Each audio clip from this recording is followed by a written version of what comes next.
Hello, everybody. Welcome back to the Insightful Thinkers podcast.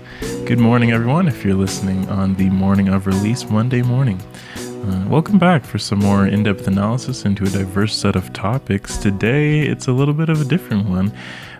We're going to be talking about the lessons found within the Proverbs of Solomon, which, as many of you probably know, the Proverbs of Solomon are found within the book of Proverbs in the Bible.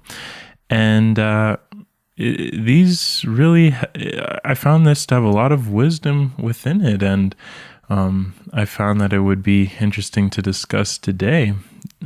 Whether you subscribe to every word in the Bible or you want nothing to do with religion, I think there are some lessons that can really be taken away from this. So what I did was I read the Proverbs of Solomon, and I really just arranged it into all the lessons that could be found within, and there are over 60 kind of different lessons that I found within there. And it's not, I didn't compile every single verse, but I compiled most of them found in the Proverbs of Solomon. What are the Proverbs of Solomon, though? Many of you may be wondering. The book's title, The Proverbs of Solomon, is not to say that they should all be credited to King Solomon. King Solomon was the king of Israel who ruled between 971 and 931 BC. Scholarly examination shows that it contains many collections of wisdom materials from actually a wide variety of periods. Some of these periods after Solomon had already died. So it's really impossible to predict the exact dates when these proverbs were written. It's not necessarily that they were all written between 971 and 931 BC. The Proverbs of Solomon are more likely just a library of the wisdom of the Israelites, reflecting a way of life that lasted for more than a millennium. So this is ancient wisdom, really, that has lasted through thousands of years, and it's definitely very interesting what is found in there. So it's going to be a little bit of a different episode today. This one, I'm really going to leave a lot of these verses up for your own interpretation, and I'm not really going to be giving my opinion on each of these verses, but I think a lot of them speak for themselves. So what I did is I just sorted them by theme. These are verses from the New International Version of the Bible, and I may include a transcript from what I'm reading off of. Well, you can open the Bible, but I guess you won't be able to follow along because I organized them by theme, whereas the Bible, it's kind of just kind of one by one. There's no real organization. So I may include a transcript on the website for those of you guys who want to read along. But let's get into some of these proverbs.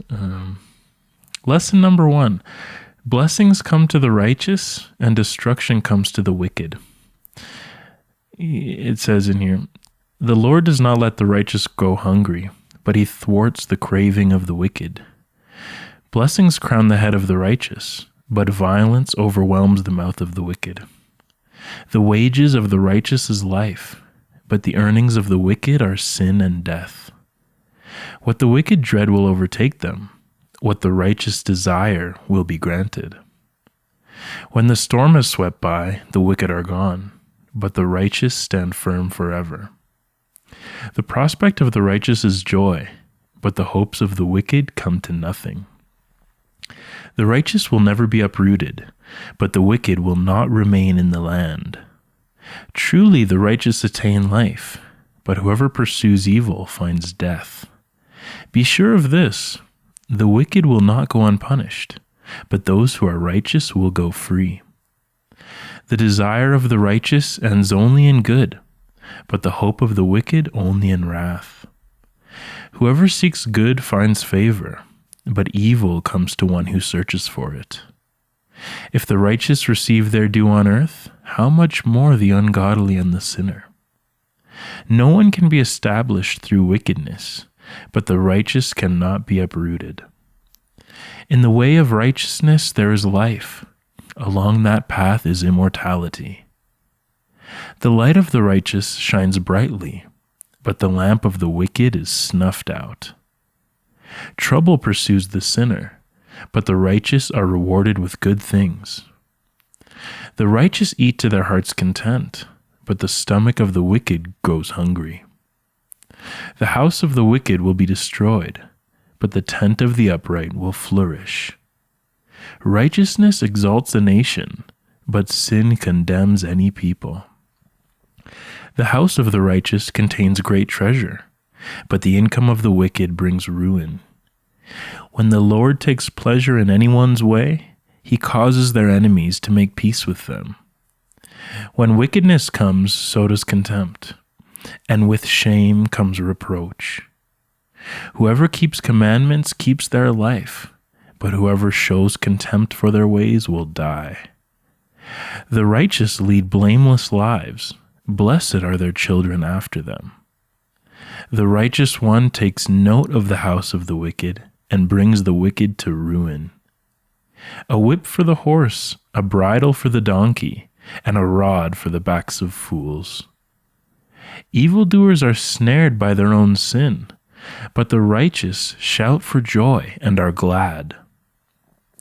Those who are kind benefit themselves, but the cruel bring ruin on themselves. The faithless will be fully repaid for their ways, and the good rewarded for theirs. The Lord works out everything to its proper end, even the wicked for a day of disaster. Evildoers foster rebellion against God. The messenger of death will be sent against them. Evil will never leave the house of one who pays back evil for good. Penalties are prepared for mockers, and beatings for the backs of fools. When justice is done, it brings joy to the righteous, but terror to evildoers. Whoever sows injustice reaps calamity, and the rod they wield in fury will be broken. Like a fluttering sparrow or a darting swallow, an undeserved curse does not come to rest. Whoever digs a pit will fall into it. If someone rolls a stone, it will roll back on them. When the wicked thrive, so does sin, and the righteous will witness their downfall. The wicked are overthrown and are no more, but the house of the righteous stands firm. So that's lesson number 1. Just really about how blessings come to those who live in righteous ways, but it's almost like a karma situation where destruction will come to the wicked, and that's one of the main themes in there. Another one here, lesson number 2. Blessings come to those who are diligent, but the lazy will never be fulfilled. So now the idea of blessings not coming to the righteous, not only coming to the righteous, but now also coming to those who put in the work, and nothing coming for those who don't. Lazy hands make for poverty, but diligent hands bring wealth. Those who work their land will have abundant food, but those who chase fantasies have no sense. He who gathers crops in the summer is a prudent son, but he who sleeps during harvest is a disgraceful son. Diligent hands will rule, but laziness ends in forced labor. The lazy do not roast any game, but the diligent feed on the riches of the hunt. A sluggard's appetite is never filled, but the desires of the diligent are fully satisfied. All hard work brings a profit, but mere talk leads only to poverty. The way of the sluggard is blocked with thorns, but the path of the upright is a highway. As vinegar to the teeth and smoke to the eyes, so are sluggards to those who send them. Laziness brings on deep sleep, and the shiftless go hungry. Sluggards do not plow in season, so at harvest time they look but find nothing. The plans of the diligent lead to profit, as surely as haste leads to poverty. The craving of a sluggard will be the death of him, because his hands refuse to work. As a door turns on its hinges, so a sluggard turns on his bed. A sluggard buries his hand in the dish. He is too lazy to bring it back to his mouth. Those who work their land will have abundant food, but those who chase fantasies will have their fill of poverty. One who is slack in his work is brother to one who destroys. The appetite of laborers works for them. Their hunger drives them on. Do not love sleep, or you will grow poor.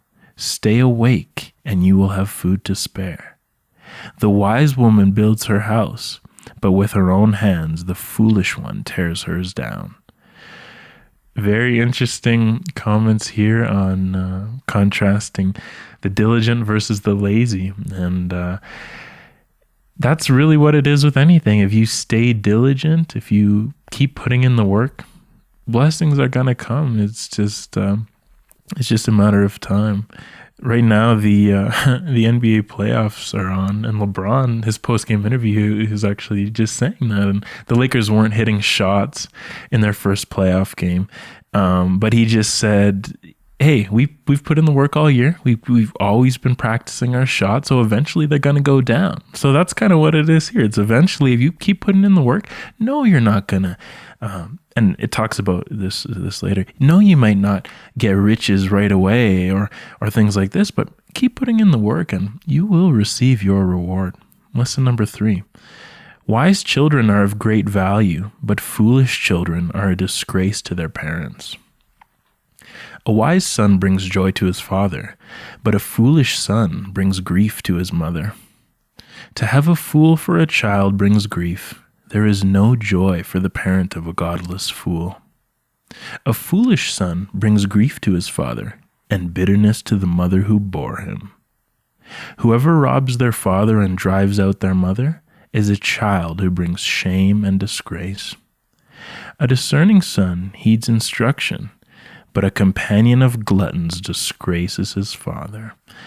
There's more in this idea of respecting your parents and the people before you in the following lesson number 4. Whoever brings ruin on their family will inherit only the wind, and the fool will be servant to the wise.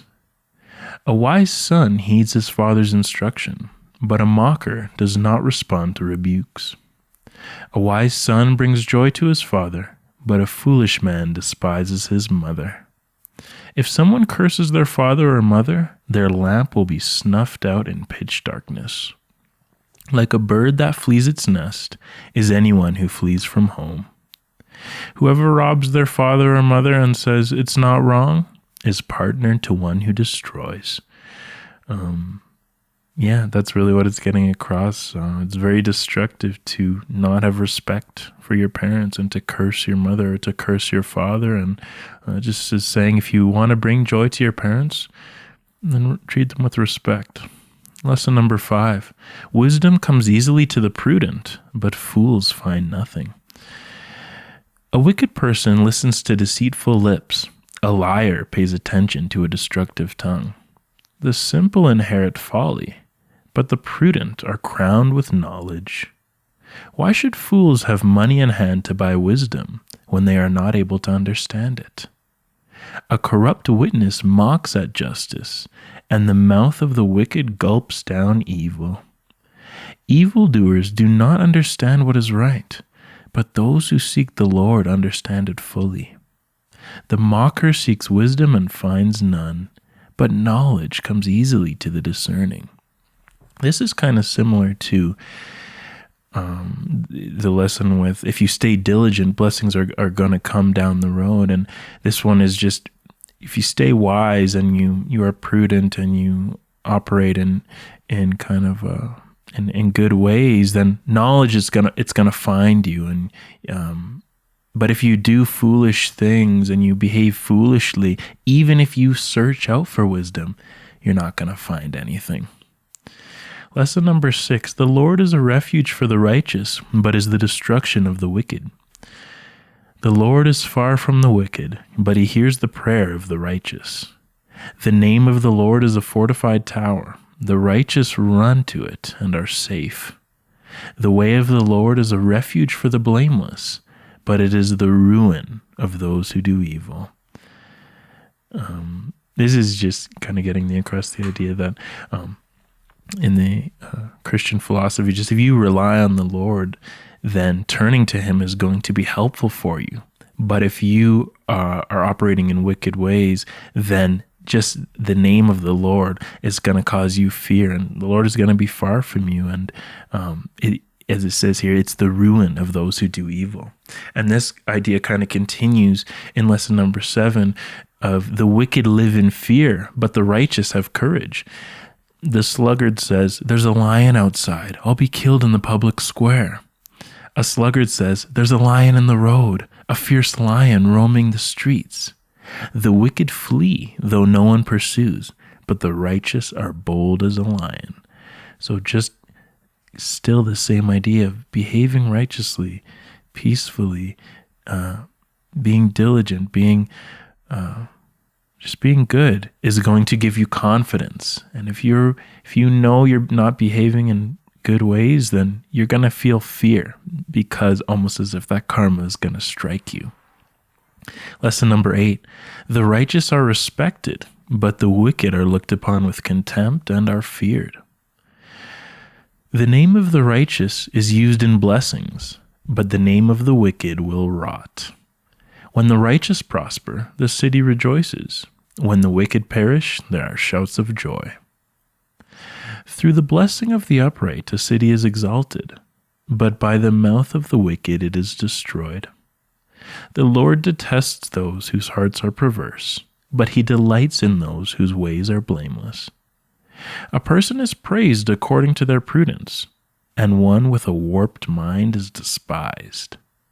A quick-tempered person does foolish things, and the one who devises evil schemes is hated. The Lord detests the way of the wicked, but he loves those who pursue righteousness. The Lord detests the thoughts of the wicked, but gracious words are pure in his sight. The sacrifice of the wicked is detestable. How much more so when brought with evil intent? When the righteous triumph, there is great elation, but when the wicked rise to power, people go into hiding. When the wicked rise to power, people go into hiding, but when the wicked perish, the righteous thrive. When the righteous thrive, the people rejoice. When the wicked rule, the people groan. The righteous detest the dishonest. The wicked detest the upright. People curse the one who hoards grain, but they pray God's blessing on the one who is willing to sell. I like this one because it's kind of talking about how the righteous not only will they have blessings coming to them, but they're also respected by not only other people but also by the Lord. He delights in those whose ways are blameless, it says. But the wicked, however, no matter what they achieve or what they do, people just look upon them with pure contempt and frankly fear, even in some cases. Lesson 9 is to be humble. Better to be a nobody and yet have a servant than pretend to be somebody and have no food. One person pretends to be rich yet has nothing. Another pretends to be poor yet has great wealth. Let someone else praise you and not your own mouth, an outsider and not your own lips. Better to be lowly in spirit, along with the oppressed, than to share plunder with the proud. The proud and arrogant person, mocker is his name, behaves with insolent fury. Pure gold here. Let others sing your own praises, or as we know of it today, don't toot your own horn. Don't pretend to be rich. It says one person pretends to be rich but has nothing. Another pretends to be poor yet has great wealth. I was watching a conversation between Rick Rubin and Kendrick Lamar. Rick Rubin is the founder of Def Jam, and what he was wearing, he just is kind of out by his trailer. He's wearing no shoes. He's got a long beard, long hair, regular t-shirt, regular shorts. You look at Jay-Z, you don't see him wearing all these chains and all this and boasting about his wealth for everybody to see. And that's really kind of the idea here. And I'm sure there are many other examples, but those are just two that come to mind. The people that pretend to be rich, they really have nothing, but pretending to be poor, you may just have great wealth, and I think that's very cool. Be humble, lesson number 9. Lesson number 10, a wise person accepts instruction, discipline, and advice. The wise in heart accept commands, but a chattering fool comes to ruin. Whoever heeds discipline shows the way to life, but whoever ignores correction leads others astray. Whoever loves discipline loves knowledge, but whoever hates correction is stupid. The way of fools seems right to them, but the wise listen to advice. Where there is strife, there is pride, but wisdom is found in those who take advice. Whoever scorns instruction will pay for it, but whoever respects a command is rewarded. Whoever disregards discipline comes to poverty and shame, but whoever heeds correction is honored. A fool spurns a parent's discipline, but whoever heeds correction shows prudence. Mockers resent correction, so they avoid the wise. Whoever heeds life-giving correction will be at home among the wise. Those who disregard discipline despise themselves, but the one who heeds correction gains understanding. Whoever gives heed to instruction prospers, and blessed is the one who trusts in the Lord.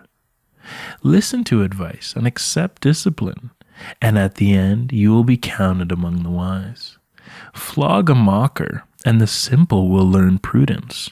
Rebuke the discerning, and they will gain knowledge. Stop listening to instruction, my son, and you will stray far from the words of knowledge. Like an earring of gold or an ornament of fine gold is the rebuke of a wise judge to a listening ear. Those who forsake instruction praise the wicked, but those who heed it resist them. If anyone turns a deaf ear to my instruction, even their prayers are detestable. Whoever remains stiff-necked after many rebukes will suddenly be destroyed without remedy. Where there is no revelation, people cast off restraint, but blessed is the one who heeds wisdom's instruction. Whoever loves discipline loves knowledge, but whoever hates correction is stupid. Stern discipline awaits anyone who leaves the path. The one who hates correction will die. Talking about valuing discipline. Don't turn your back on people who could provide you with instruction. This could be helpful. Don't have the attitude that you know everything. Be humble and be willing to accept discipline. The way of fools, it seems right to them, as it says, but the wise listen to advice. So don't just operate in a way that seems right to you. Listen to advice is really what it's saying. Lesson 11. Walking with wisdom and integrity keeps your path straight, but corruption and wickedness leads you astray. The way of the wicked is like deep darkness. They do not know what makes them stumble. Whoever walks in integrity walks securely, but whoever takes crooked paths will be found out.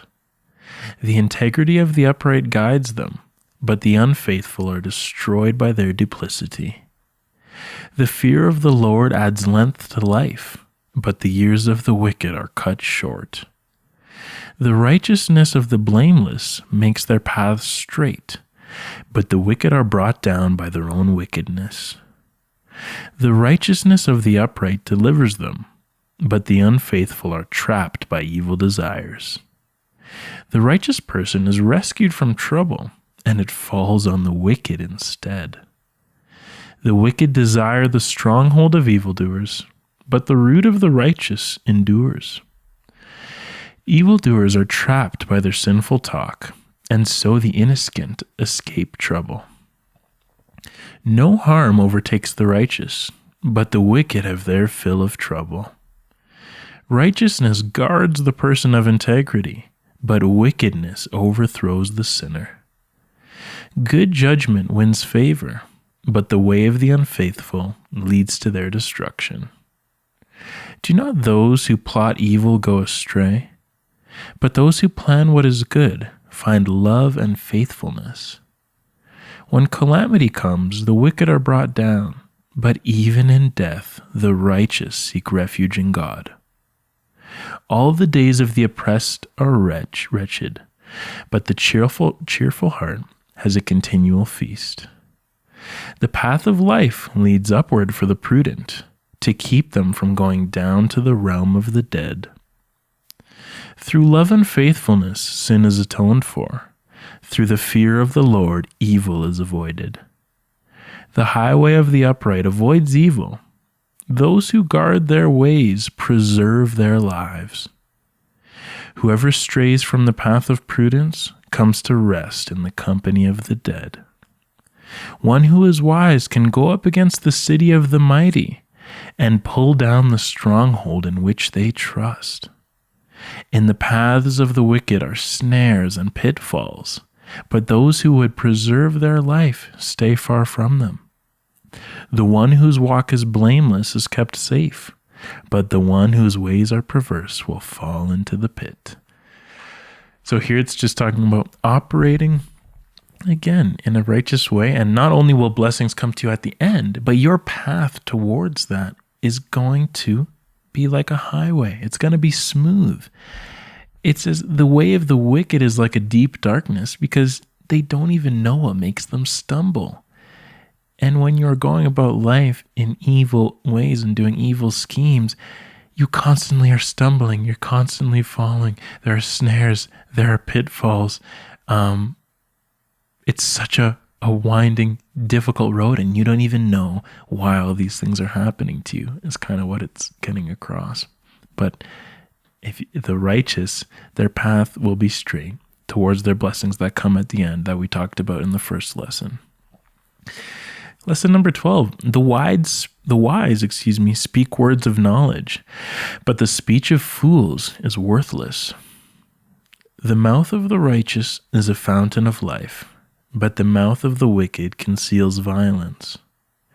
The tongue of the righteous is choice silver, but the heart of the wicked is of little value. The lips of the righteous nourish many, but fools die for lack of sense. From the mouth of the righteous comes the fruit of wisdom, but a perverse tongue will be silenced. The lips of the righteous know what finds favor, but the mouth of the wicked only what is perverse. Through the blessing of the upright a city is exalted, but by the mouth of the wicked it is destroyed. With their mouths the godless destroy their neighbors, but through knowledge the righteous escape. The fruit of the righteous is a tree of life, and the one who is wise saves lives. The words of the wicked lie in wait for blood, but the speech of the upright rescues them. The words of the reckless pierce like swords, but the tongue of the wise brings healing. The teaching of the wise is a fountain of life, turning a person from the snares of death.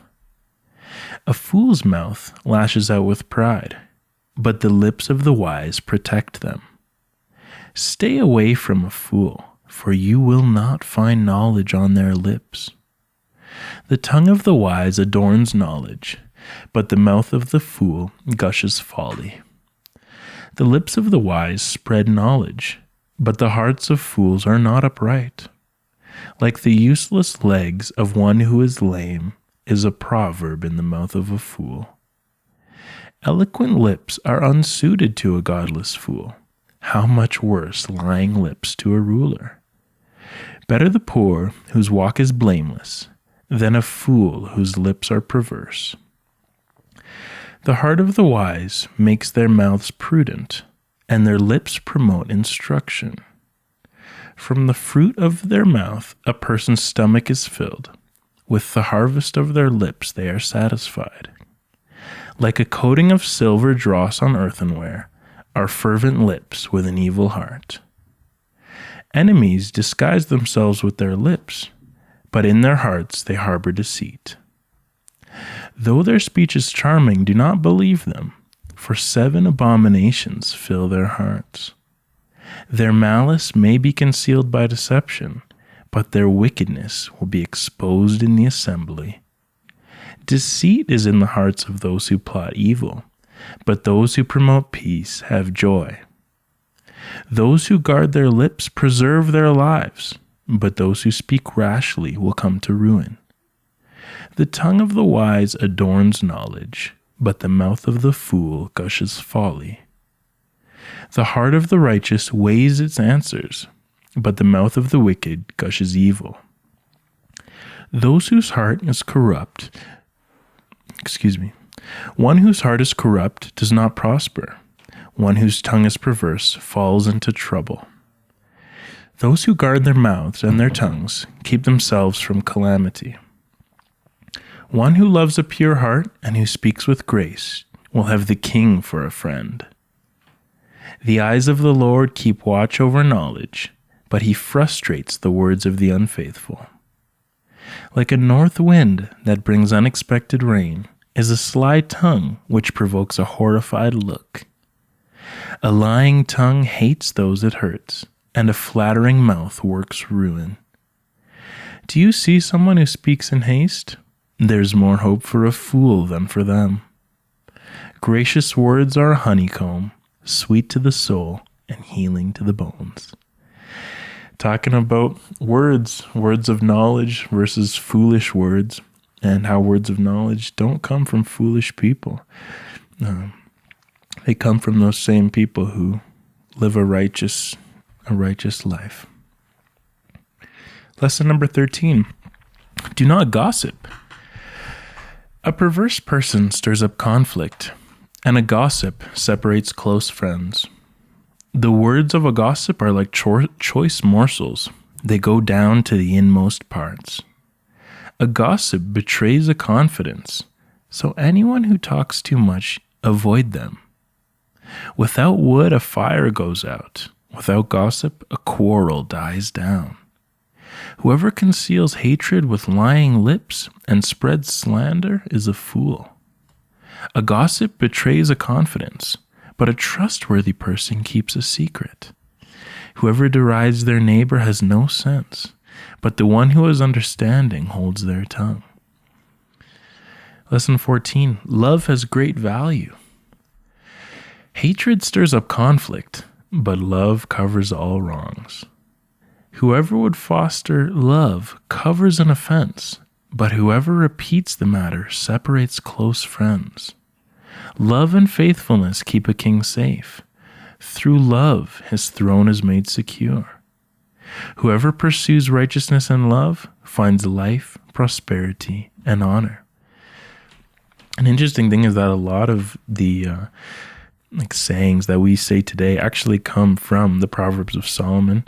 One of those that we just heard, love covers all wrongs, and another one we're going to see later about how pride comes before a fall. Lesson number 15. It's wise to gain and act upon knowledge and wisdom. The wise store up knowledge, but the mouth of a fool invites ruin. All who are prudent act with knowledge, but fools expose their folly. The discerning heart seeks knowledge, but the mouth of a fool feeds on folly. The heart of the discerning acquires knowledge, for the ears of the wise seek it out. The one who gets wisdom loves life. The one who cherishes understanding will soon prosper. Here it's talking about seek wisdom, and you'll find it, and act upon the knowledge and the wisdom that you've gained. Lesson number 16. You could say silence is gold. Sin is not ended by multiplying words, but the prudent hold their tongues. The prudent keep their knowledge to themselves, but a fool's heart blurts out folly. Even fools are thought wise if they keep silent, and discerning if they hold their tongues. Fools find no pleasure in understanding, but delight in airing their own opinions. The mouths of fools are their undoing, and their lips are a snare to their very lives. The words of the mouth are deep waters, but the fountain of wisdom is a rushing stream. And that's really interesting because here it's talking about it's not all about speaking and blurting out your knowledge.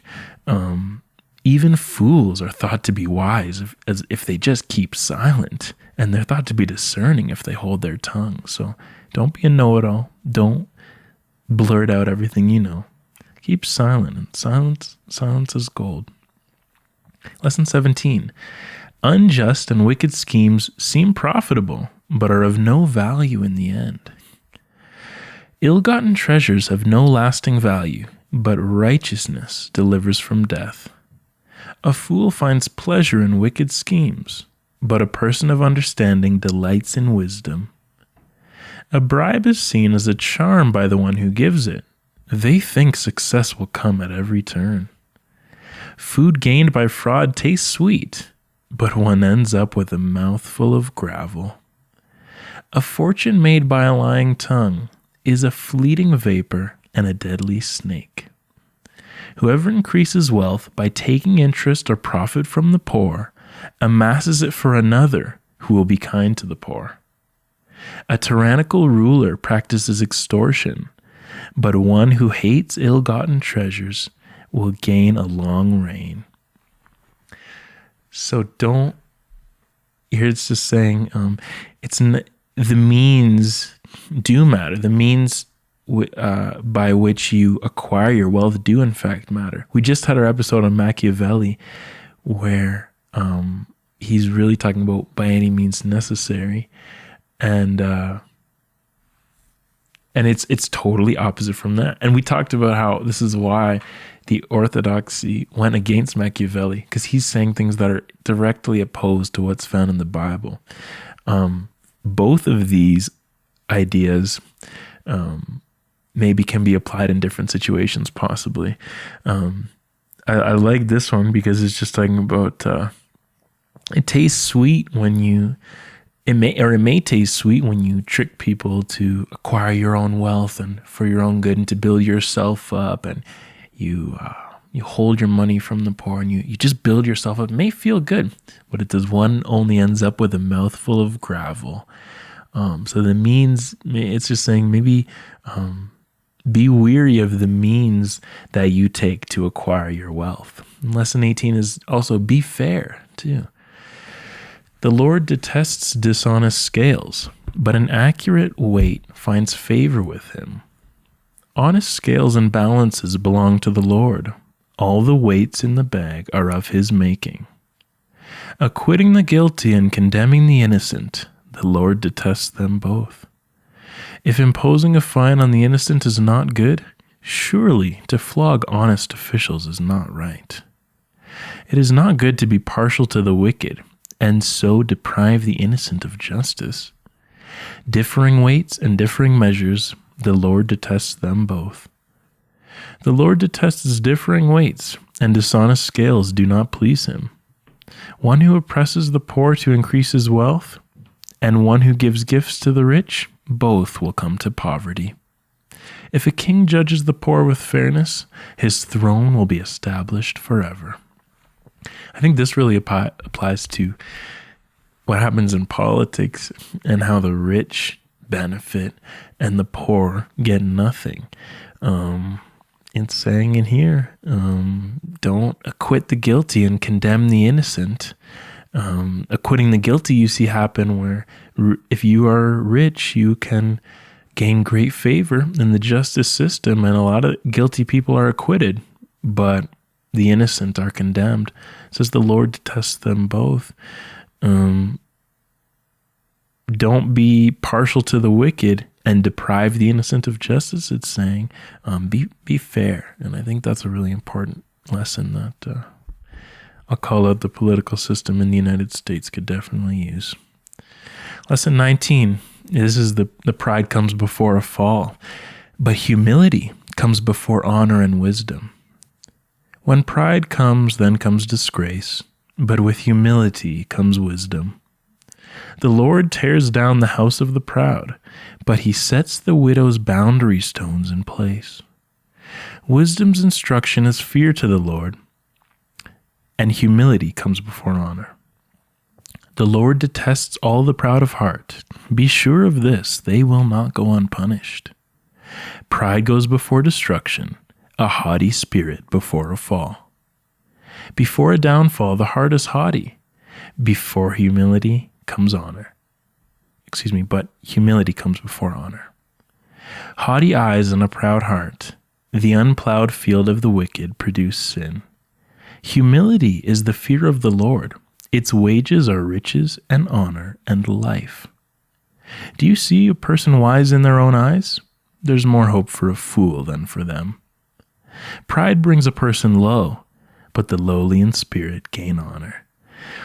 Very interesting verses, and you see the exact thing we repeat today comes from Proverbs 16, verse 18. Pride goes before destruction, a haughty spirit before a fall. And that's directly from the Proverbs of Solomon. And just the idea that when you become proud, that is when you are going to, it's kind of the idea that when you get to such a high idea of yourself, you can only really fall from there. But if you are, even if you're lowly and you're humble, that's when you're going to find honor. That's when you're going to find wisdom. When you know that, there's another quote, I can't remember from who it is, but it's just the idea that the wise know that they know nothing kind of thing. So if you are humble and you know that you don't know it all and you're not on top of the world, then that's when you're going to find that wisdom and find honor. It's going to come naturally.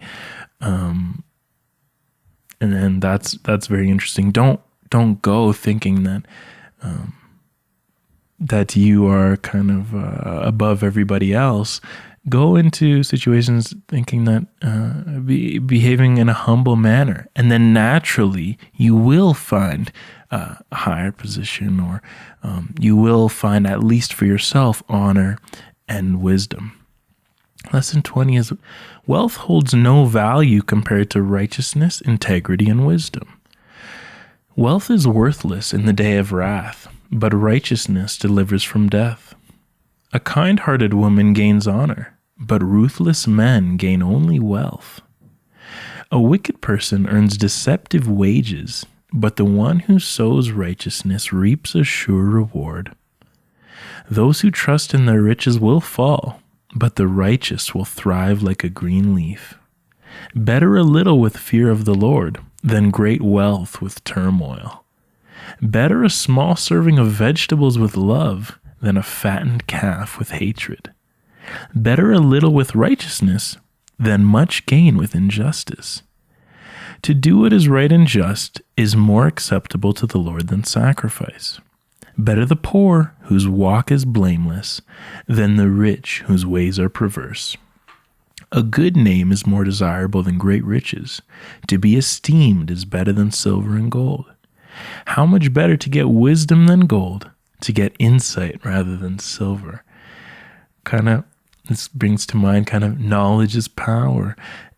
Money is not power.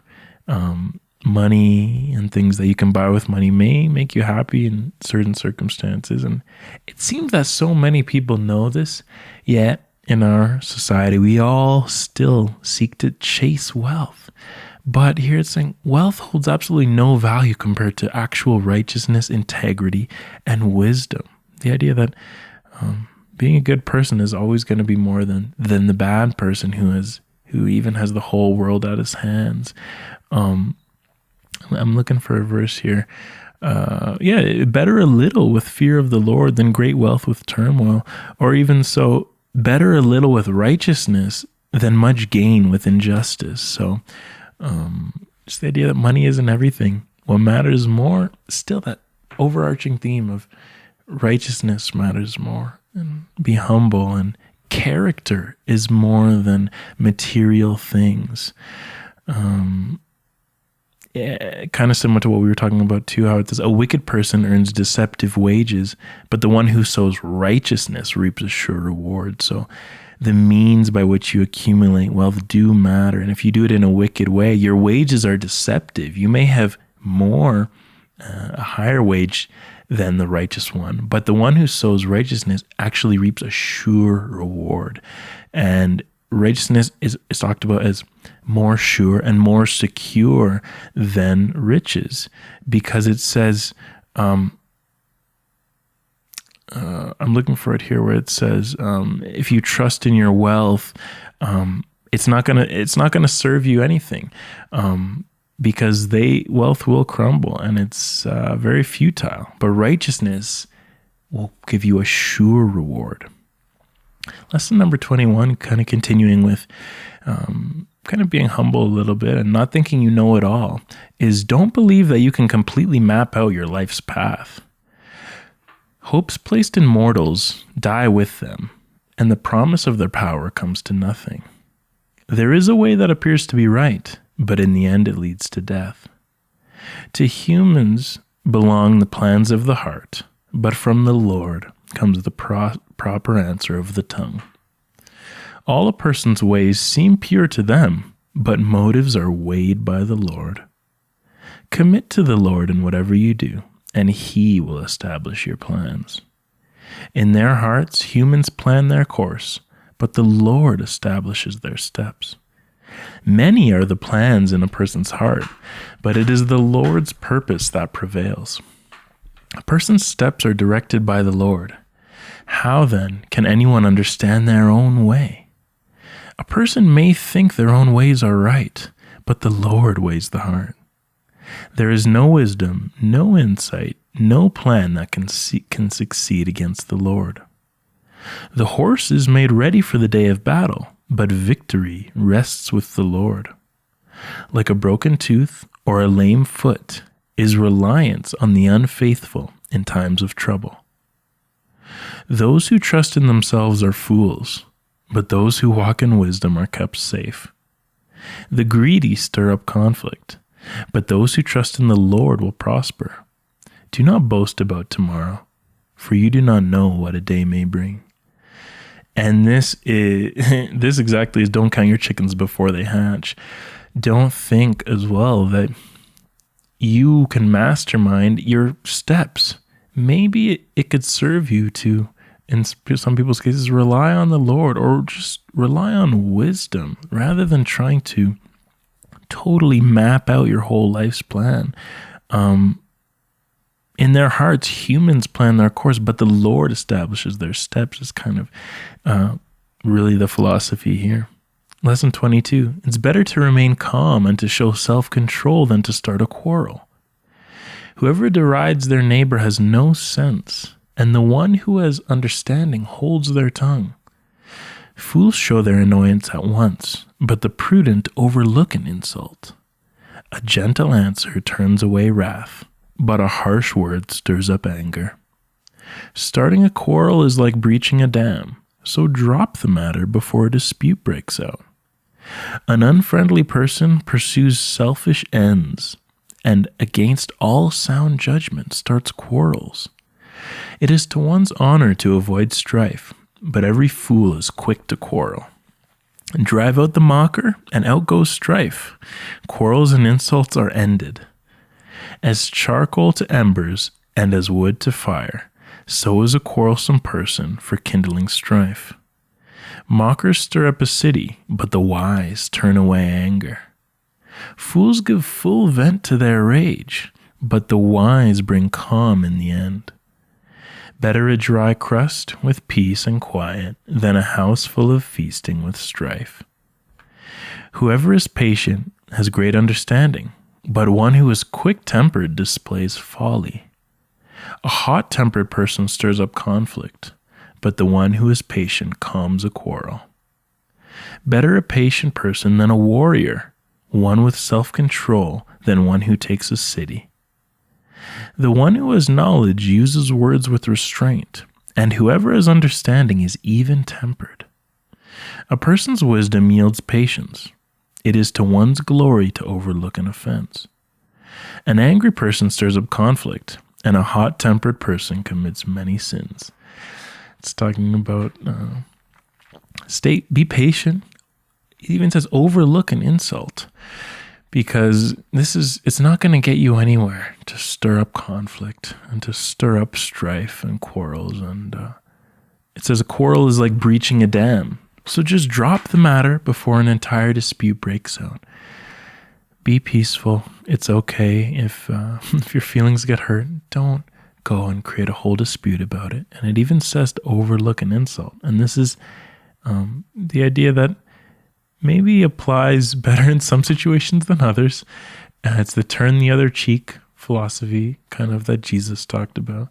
It is interesting how don't go for revenge, and don't just really try to stay out of conflict. And conflict, really, it has no value, because it even says, better a dry crust with peace and quiet than a house full of feasting with strife. Better to hardly even have any food, but at least everyone's quiet and everyone's peaceful, than be having a big feast and all of these things and with anger and strife. So very interesting proverb to keep in mind. Lesson 23. It's beneficial to use many advisors and companions. For lack of guidance, a nation falls, but victory is won through many advisors. A large population is a king's glory, but without subjects, a prince is ruined. Plans fail for lack of counsel, but with many advisors they succeed. Plans are established by seeking advice. So if you wage war, obtain guidance. Lesson 24. Don't deal with strangers. Whoever puts up security for a stranger will surely suffer, but whoever refuses to shake hands and pledge is safe. One who has no sense shakes hands and pledge and puts up security for a neighbor. Take the garment of one who puts up security for a stranger. Hold it in pledge if it is done for an outsider. Don't do dealings with outsiders and strangers, and shake your hands in bets, and kind of what I talked about previously is because you don't know what tomorrow may bring. Lesson 25. Blessings come to those who are generous, but disasters strike the greedy. One person gives freely, yet gains even more. Another withholds unduly, but comes to poverty. A generous person will prosper. Whoever refreshes others will be refreshed. The greedy bring ruin on their households, but the one who hates bribes will live. All day long he craves for more, but the righteous give without sparing. It is a sin to despise one's neighbor, but blessed is the one who is kind to the needy. Whoever oppresses the poor shows contempt for their Maker, but whoever is kind to the needy honors God. Whoever is kind to the poor lends to the Lord, and He will reward them for what they have done. Whoever shuts their ears to the cry of the poor will also cry out and not be answered. The generous will themselves be blessed, for they share their food with the poor. The greedy stir up conflict, but those who trust in the Lord will prosper. Those who give to the poor will lack nothing, but those who close their eyes to them receive many curses. By justice a king gives a country stability, but those who are greedy for bribes tear it down. This all is very paradoxical stuff, because it talks about the person who holds more. In theory, should they not have more than the person who gives freely? But it says no. One person gives freely, but somehow gains even more. Another withholds unduly, but comes to poverty. Very interesting. Very interesting kind of lesson here. There was another one that I wanted to kind of the karma thing that has been mentioned in a couple other lessons, or has been at least kind of indirectly referred to. Whoever shuts their ears to the cry of the poor will also cry out and not be answered.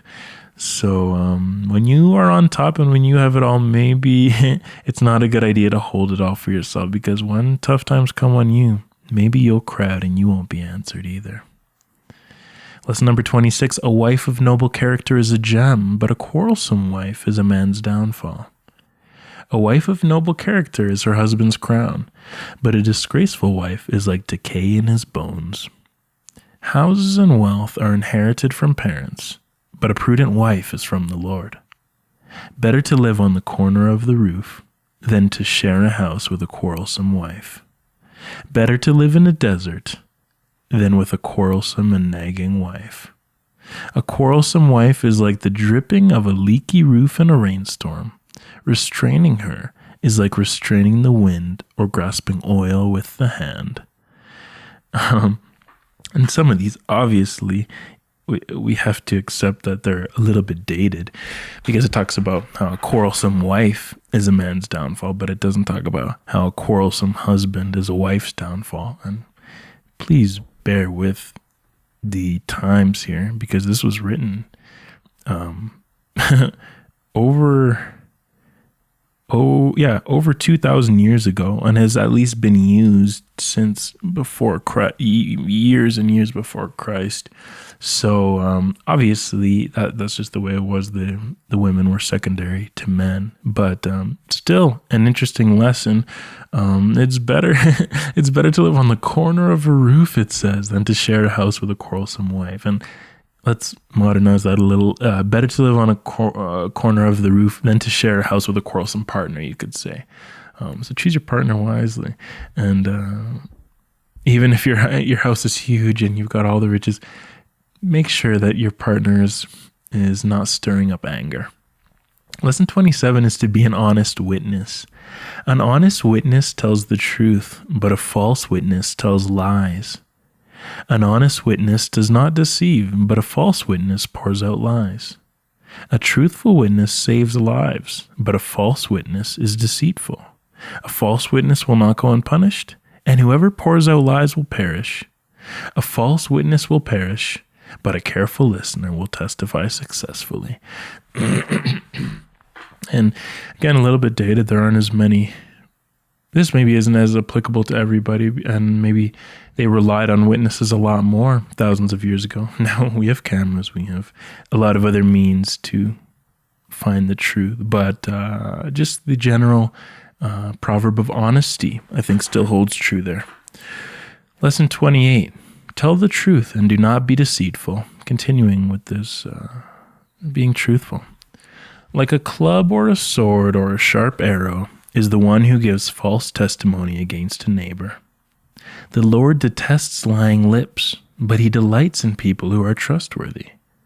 A wicked messenger falls into trouble, but a trustworthy envoy brings healing. If you take your neighbor to court, do not betray another's confidence, or the one who hears it may shame you, and the charge against you will stand. Like a maniac shooting flaming arrows of death is the one who deceives his neighbor and says, I was only joking.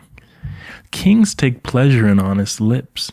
They value the ones who speak what is right.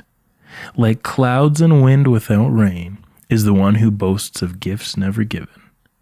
What a person desires is unfailing love. Better to be poor than a liar. Keeping with the same idea of integrity is more important than to tell lies for personal gain, and better to be poor than a liar.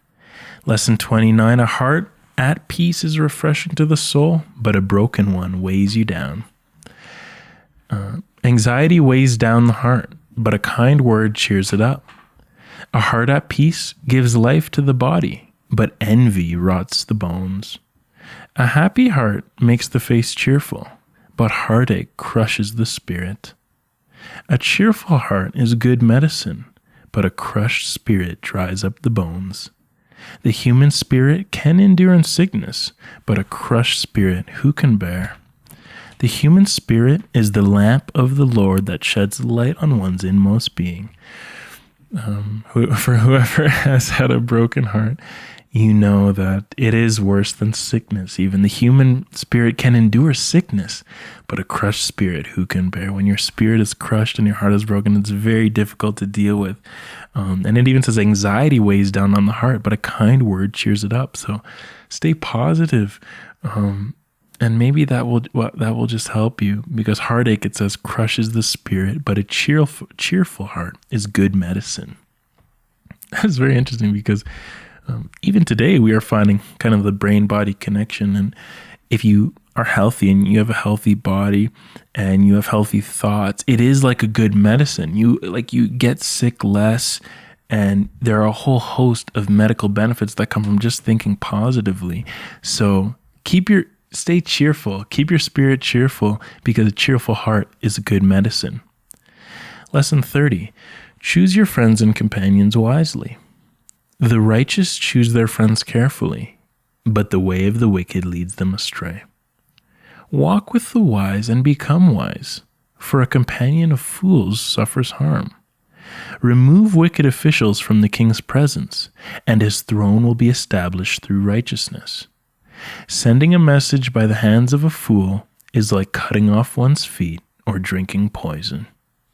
Like an archer who wounds at random is one who hires a fool or any passerby. The accomplices of thieves are their own enemies. They are put under oath and dare not testify. As iron sharpens iron, so one person sharpens another. Again, the phrase we use today, iron sharpens iron.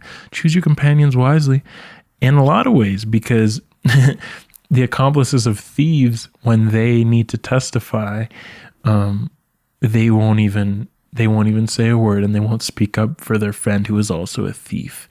He even says, don't hire any fool or any random passerby. Choose your friends and your companions wisely, or you may be led astray and you may suffer harm, it's saying. Lesson 31 is to discipline your children. Whoever spares the rod hates their children, but the one who loves their children is careful to discipline them. Discipline your children, for in that there is hope. Do not be a willing party to their death. Start children off in the way they should go, and even when they are old, they will not turn from it. Folly is bound up in the heart of a child, but the rod of discipline will drive it far away. Discipline your children, and they will give you peace. They will bring you the delights you desire. A rod and a reprimand impart wisdom, but a child left unpunished disgraces his mother. Again, kind of dated, because today, I believe there's even research that's saying it may not be best to like spank and things like this, but even if you don't need to fully subscribe to whoever spares the rod hates their children. Just the idea that whoever doesn't discipline their children really hates them is what it's saying. But if you love your children, you will discipline them, and you will start them off in the way they should go through discipline and through correction. Don't just let them run off wildly. Help a child out on the way he should go, or he or she should go. And when they're old, they will not turn from it, is what it's saying. Lesson 32 is fear of the Lord keeps you walking uprightly. Whoever fears the Lord walks uprightly, but those who despise him are devious in their ways. Whoever fears the Lord has a secure fortress, and for their children it will be a refuge. The fear of the Lord is a fountain of life, turning a person from the snares of death. The fear of the Lord leads to life. Then one rests content, untouched by trouble. Blessed is the one who always trembles before God, but whoever hardens their heart falls into trouble. Lesson 33. The prudent consider the path they are on, but the foolish pay the price for their lack of discretion. The simple believe anything, but the prudent give thoughts to their steps. Folly brings joy to one who has no sense, but whoever has understanding keeps a straight course. Prudence is a fountain of life to the prudent, but folly brings punishment to fools. A discerning person keeps wisdom in view, but a fool's eyes wander to the ends of the earth. It is a trap to dedicate something rashly, and only later to consider one's vows. The wicked put up a bold front, but the upright give thought to their ways. The prudent see danger and take refuge, but the simple keep going and pay the penalty. Like a city whose walls are broken through is a person who lacks self-control. Continuing with the idea of self-control, and really also continuing with the idea of staying prudent and consider the course that you're on. Think before you act. It's a trap to dedicate something rashly and then only later say, oh, what were those vows that I had said? You could even apply this to marriage. Don't be in a hurry to make these vows and then only later say, oh, what were we actually saying? What were we actually getting ourselves into? What was this contract that we were signing? This can go for any contract. And it also says, a discerning person keeps wisdom in view, but a fool's eyes wander to the ends of the earth. So if you're discerning, wisdom will be right in front of you. And this is kind of like how it was saying, wisdom comes easily to those who are prudent and who are disciplined, but fools, they can't even find it. And I could have maybe put this verse there too, because a fool's eyes wander to the ends of the earth, and they don't even know the direction to go because they're not considering the path they're on. So really put some thought into what you're doing. Don't just fool around, is what it's saying. Lesson 34 is something many probably know well. With wealth comes many friends. The poor are shunned even by their neighbors, but the rich have many friends. Wealth attracts many friends, but even the closest friend of the poor person deserts them. Many curry favor with the ruler, and everyone is the friend of one who gives gifts. It's interesting here because it doesn't put like a positive or a negative connotation or spin on these. It's just basically stating so forthrightly that with wealth comes many friends, for better or for worse. So I found that interesting that it didn't kind of have a different tone to that. The idea that with wealth comes money. It didn't say these are fake friends. It didn't say don't trust the friends that come after wealth. But all it really is saying is that when you get wealth, you're going to have many friends, for better or for worse, I guess. Lesson 35 is the Lord watches over all things and has created all things. The eyes of the Lord are everywhere, keeping watch on the wicked and the good. Ears that hear and eyes that see, the Lord has made them both. Rich and poor have this in common: the Lord is the maker of them all. The poor and the oppressor have this in common: the Lord gives sight to the eyes of both. Lesson 36 is don't lead others astray. A violent person entices their neighbor and leads them down a path that is not good. Whoever leads the upright along an evil path will fall into their own trap, but the blameless will receive a good inheritance. Lesson 37, respect all people and do not wish destruction, even upon your enemies. Whoever mocks the poor and shows contempt for their maker, whoever gloats over disaster will not go unpunished. If your enemy is hungry, give them food to eat. If he is thirsty, give him water to drink. In doing this, you will heap burning coals on his head, and the Lord will reward you. A ruler who oppresses the poor is like a driving rain that leaves no crops. The righteous care for the justice of the poor, but the wicked have no such concern. Treat everybody as equals, it's saying. And one kind of interesting verse is, if your enemy is hungry, give him food to eat. If he's thirsty, give him water to drink. And then it says, in doing this, you will heap burning coals on his head, and the Lord will reward you. So don't grab the coals to heap them on the enemy's head. Just give respect to your enemy. Give him food to eat. If he's thirsty, give him water to drink. And don't wish destruction upon him. And by doing that, then the Lord is going to kind of, or the overarching kind of force, I guess people could say, of karma, will be applied to them, and they'll be struck down without you trying to take it into your own hands. Lesson 38, wise people learn from their mistakes, but fools only repeat them. A rebuke impresses a discerning person more than 100 lashes a fool. A hot-tempered person must pay the penalty. Rescue them, and you will have to do it again. As a dog returns to its vomit, so fools repeat their folly. Though you grind a fool in a mortar, grinding them like grain with a pestle, you will not remove their folly from them. Servants cannot be corrected by mere words. Though they understand, they will not respond. This equally could be in wise people accept discipline and take heed of advice, because it says as a dog returns to its vomit, so do fools repeat their folly. So learn from your mistakes, really is what it's saying. And I'll change this right now because it's a lot simpler as a theme, because that's really what it's talking about here. Lesson 39 is avoid being in the presence of fools. Better to meet a bear robbed of her cubs than a fool bent on folly. Like a muddied spring or a polluted well are the righteous who give way to the wicked. Do not answer a fool according to his folly, or you yourself will be just like him. Answer a fool according to his folly, or he will be wise in his own eyes. If a wise person goes to court with a fool, the fool rages and scoffs, and there's no peace. A wise king winnows out the wicked, and he drives the threshing wheel over them. This brings to mind the saying, I can't remember the exact saying, but of if you are arguing with a fool, someone 10 feet away won't know who's who. So don't associate with fools.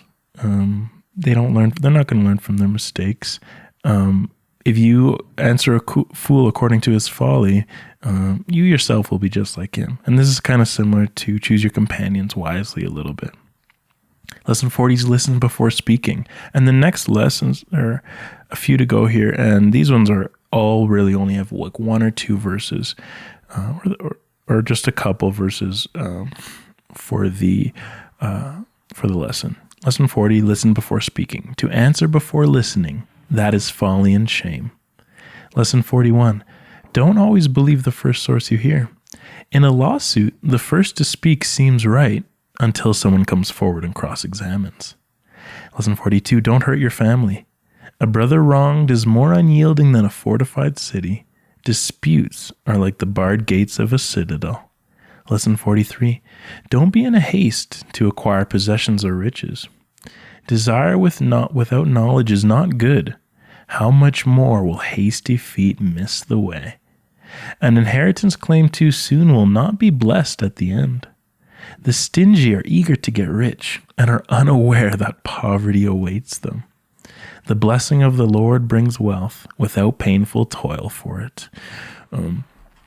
If you're eager and you're in a haste to get rich, these get rich quick schemes, this helps you.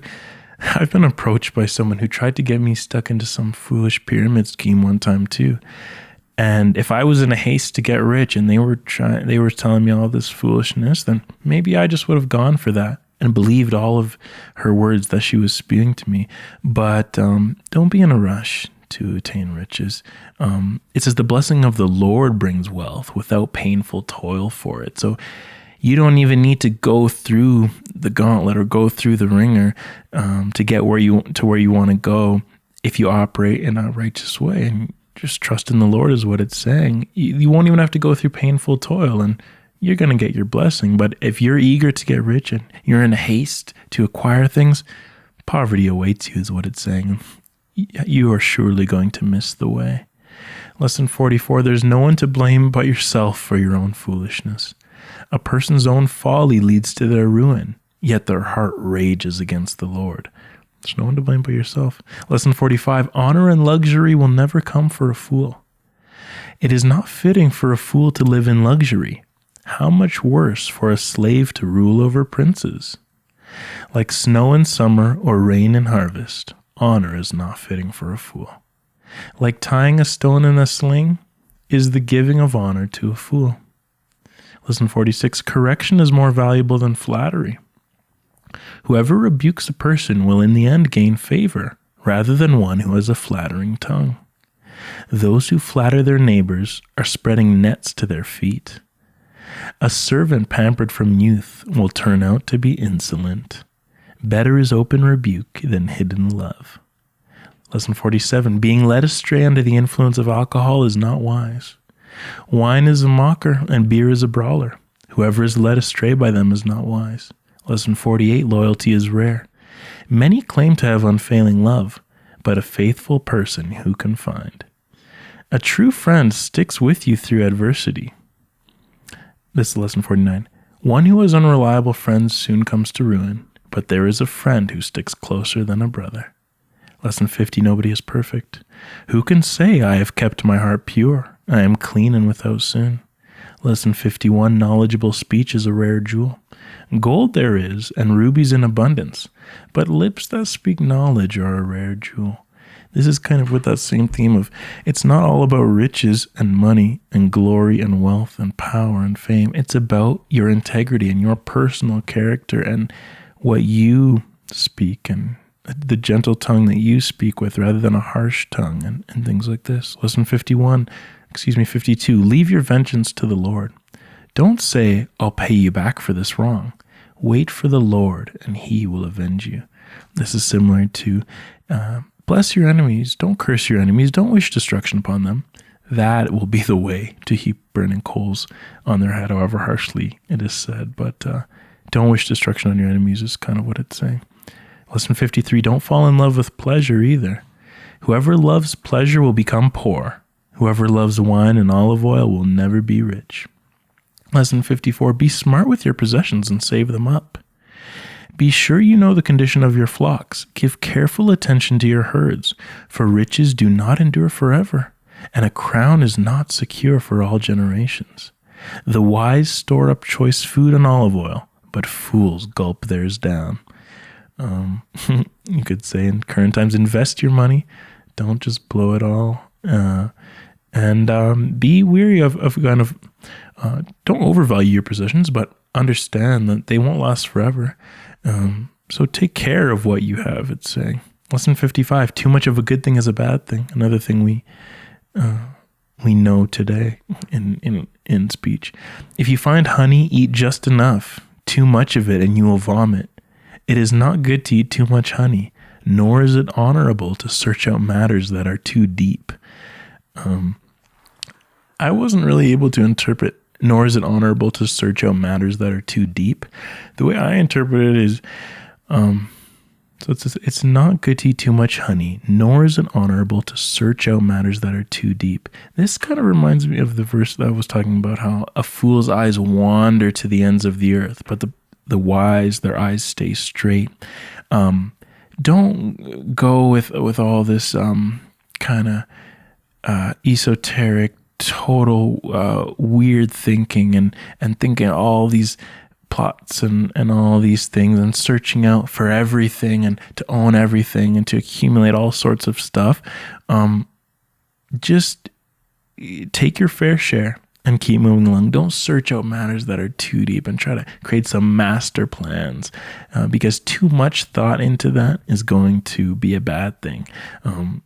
Like it's saying, if you find honey, eat just enough, too much of it and you will vomit. Don't overdo anything really, or search out matters that are too deep, is at least my interpretation of that. Lesson 56, familiarity breeds contempt. Another thing we know so well. Seldom set your foot in your neighbor's house. Too much of you and they will hate you. Lesson 57, those wise in their own eyes only look like fools to others. A sluggard is wiser in his own eyes than 7 people who answer discreetly. The rich are wise in their own eyes. One who is poor and discerning sees how deluded they are. This is along the lines of being humble, and I certainly could have included that there because, but this is kind of more specific. It's if you think you are wise in your own eyes, then people only look at you kind of as the total opposite, as a fool. Lesson 58, mind your own business. Like one who grabs a stray dog by the ears is someone who rushes into a quarrel not their own. Lesson 59, jealousy is worse than anger. Anger is cruel and fury overwhelming, but who can stand before jealousy? Lesson 60 is admit your mistakes. Whoever conceals their sins does not prosper, but the one who confesses and renounces them finds mercy. And lesson 61, the final lesson in the Proverbs of Solomon. Reply swiftly. A person finds joy in giving an apt reply, and how good is a timely word. Could this possibly be applied to today, texting and replying to people? Just reply in a timely manner, because a person finds joy in an apt reply. So there it is, the lessons in the Proverbs of Solomon, you guys. Way longer one today. I believe the second longest one so far. This one went over an hour. But it had to, because I had to cover all the verses in there, or almost all the verses in there, and all of the lessons in there. I found 61 lessons in there.